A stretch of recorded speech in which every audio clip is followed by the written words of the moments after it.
Hi, good afternoon, everyone. Just after 6 p.m. last night, the Division of Police received a call to respond to the area of East 162nd and Midland. The caller stated they had found what appeared to be a body inside of a suitcase at this location. The officers responded out and located a deceased individual that was in a shallow grave inside of a suitcase. The officers immediately began their investigation as they canvassed the area for any potential evidence on scene. The officers located what appeared to be a second shallow grave, and they could tell that there was a second suitcase in that location. The officers at that time identified that there was a body inside of that second suitcase as well. The medical examiner's office responded out, and they took custody of the individuals and for their further investigation. So we completed our investigation on scene. The only updates we have at this time are that the individuals are 2 juvenile black females. The one individual is suspected to be anywhere between the ages of 8.5 to 13. The second is estimated to be of the age of 10.5 to 14. At this time, there are no clear indicators of the cause of death of the 2 young females. And we're asking if anyone has any information, saw anything suspicious in the area, that they are to contact the Cleveland Division of Police Homicide Unit at 216-623-5464. We will be operating that line 24 hours a day, so someone will be available to answer those calls. Or they can call Crime Stoppers at 216-252-7463. At this time, we don't know how long the juveniles had been at this location. It was some time, so it's not just something that was recent. The investigation is ongoing. We have to wait for results from the medical examiner, and from there, we should have an update once we have further information. So if you have any questions, we'll open it up. The body's dismembered. No. And approximately how big are these suitcases, if you were to I am not going to give that information right now, so the only thing I do ask is if somebody saw something that was suspicious involving something that sounds familiar, I don't want to give certain information out that could tamper the investigation. Were the 2 victims related? No, we don't have any identification of either of the victims at this time. Do you have any suspects? No. Were there missing persons, missing children that match the 2 girls that were found? So it's a good question. We have checked our, locally, we have no reports of any missing children that match these identifications. We are checking statewide as well. We also have the assistance from our federal, state, and local partners. This is a priority. This is a traumatic event for our officers, for the community, and this is just such a tragic incident. But we are trying to develop any leads we can. That's why we're also asking for the community's help. I know in last night's press release you said that the department said there's no ongoing threat to the public. What leads investigators to come to that conclusion? When we say that, it's more we know that this didn't just happen. We still have to develop exactly when this happened, and we don't have any indication that there's a clear threat to safety. Can you give any sort of update on the condition of the bodies that are found? I know you said it's been some time. This isn't something that just happened, but any sort of... So right now, the only thing we could say, there's no clear indicators, so there's nothing that's visible enough to determine what the cause of death was. We had heard, Chief, that perhaps these children were malnourished. Is that something that you heard as well? I don't have a comment on that. I would defer to the medical examiner once their results come out. Were the individuals clothed? I will also defer to the medical examiner on that at this time. Was there any identification inside the suitcase or name on a shirt, like a kid's shirt, or anything that would lead you to... Unfortunately, we have no indicators right now of the identity of the children involved. Should we believe that they're local Or do We not know that can't either? even determine that at this time. Can you kind of describe that neighborhood to us? Is there often foot traffic in that area where the bodies Yeah, are so found? the caller in this incident was just a resident from the area who was walking their dog through the area. This is a field close to the school over there. This is just a residential neighborhood that I'm sure a lot of people do frequent. The weather has been, changing recently. The snow's been thawing, so it's really hard to determine the length of time at this point.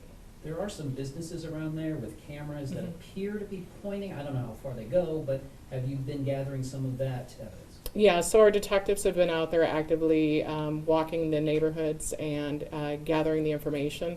The difficult part is that timeline, how far you have to look back, and a lot of cameras don't capture historical data, so we are currently still canvassing for that. So if someone has cameras and they want to, just do a cursory review to see if they have anything suspicious, please let us know and give us a call.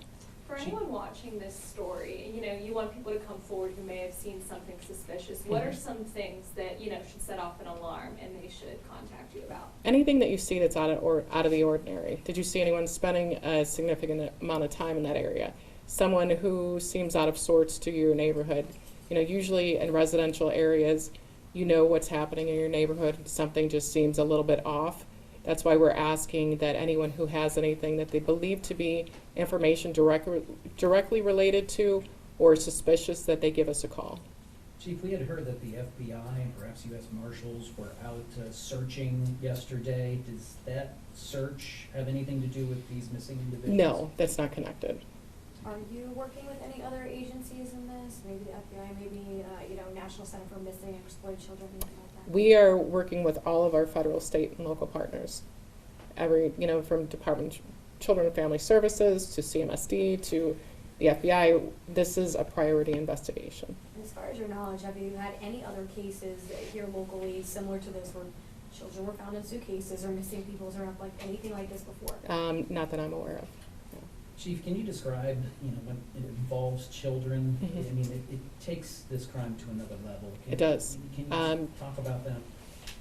So when you look at that, you have an individual who's a resident who locates the trauma that happens right there, and at the end of the day, our officers are just regular people, and their parents, and it's something that a lot of officers never have to experience. We hope they would never have to experience, and it's traumatic for everyone, and it's traumatic just for those who live in the area to know that this was right there outside their doorstep. Should people be on heightened alert in and around this area?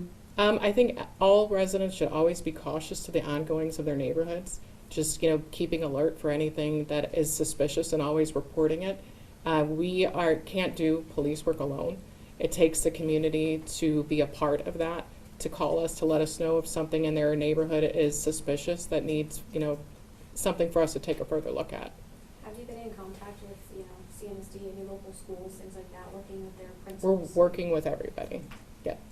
Can I ask, I know you say you don't want to give away too many details, but Mhm. the brand of suitcase, perhaps? Yeah, would that be a I weight as an appreciate the indicator? question, but because of the integrity of the investigation, I just can't give those specifics at this time.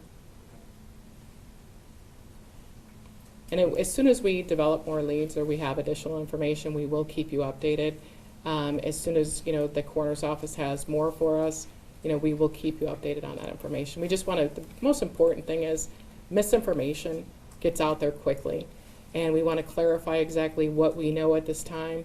The delay in, us giving the update is because this is it's a sensitive investigation, and there wasn't a lot to go on at this point. So we want to give you as much factual information that we have as soon as we could. Are there any solid leads right now? No.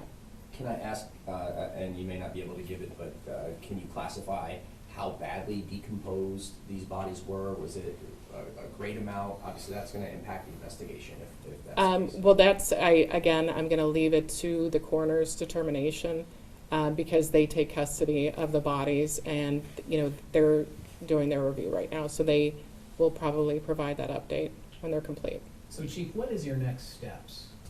As far as, Like, where do you go from here? What will I- you do shortly after this Mhm. news conference? so I can tell you that one, we're establishing a 24-hour response line. Our investigators, you know, and not just on this investigation, but on many, they spend countless days, nights, hours, whatever it takes, sleepless nights on this investigation. We are working with all of our partners. We are looking at, we're canvassing, we're talking to people, and the best thing is to find answers. You know, that's, it's just terrible, horrific situation. Do you have any idea how long it'll take the medical examiner's office to get? We don't, I don't want to talk about their Okay. timelines, but hopefully we'll have something soon. When do you anticipate the next update? As soon as we have something more. We want to make sure that we keep the community updated, but I'm giving you what we have right now. So as soon as we have something further, but again, I encourage anyone, if they saw anything suspicious, if they know anything related to, you know, kids that are missing, that they please call us. And, you know, that's the most important thing, 216-623-5464. Someone will be responding to that line 24 hours. We all set? Anything else you may want to add, we may have missed or you want to emphasize? No, I just, you know, the biggest thing is, you know, getting the accurate information out as quickly as we can. That's the most important thing, is making sure that, you know, to honor these young people, making sure the right story is out there. So thank you very much. Thank you. Thank you.